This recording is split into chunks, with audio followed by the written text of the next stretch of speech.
Id-Deputat Nazzjonalista Jason Azzoppardi fetaħ attakk aħrax fuq l-imħallef Giovanni Grixti għax ma tax raġun lilu lil Simon Busuttil u lill-grupp ta' Manuel Delija f'kawża li fetħu l-qorti bilan li jpoġġu 3 ministri tal-Gvern taħt investigazzjoni.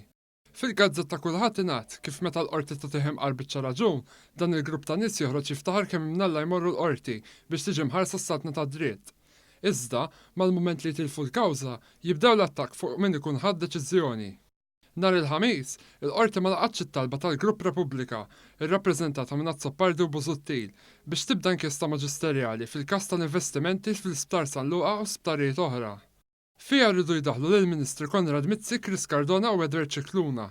B'reazzjoni għal dan, Jason Azzoppardi qal li minn ma jxomx l-intiena jew mnieħru miżdud jew tant kemm hu maħmux li ma jistax ixom l-intiena. B'ħafna interpretaw dak li qal Azzoppardi bħala attakk ċar fuq l-imħallef li ddeċida l-każ.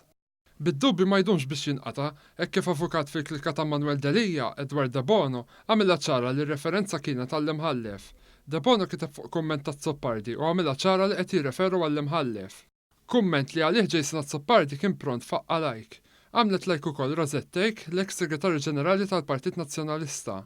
Minkejja dan, nies fil-Partit Nazzjonalista stess ma tantx ħassewhom komdi jikkummentaw fuq il-post kontinwi ta' Azzoppardi, tant li ġibdu l-attenzjoni ta' kulħadd u sostnew kemm kienu xotti fejn is-soltu jħallu kummenti u reazzjonijiet.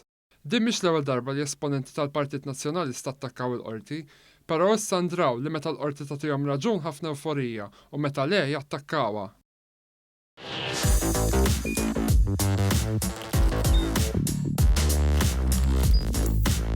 Idħol fuq one.com.mt u hemmhekk tista' tara l-programmi kollha li jxandru fuq One permezz ta' One Play.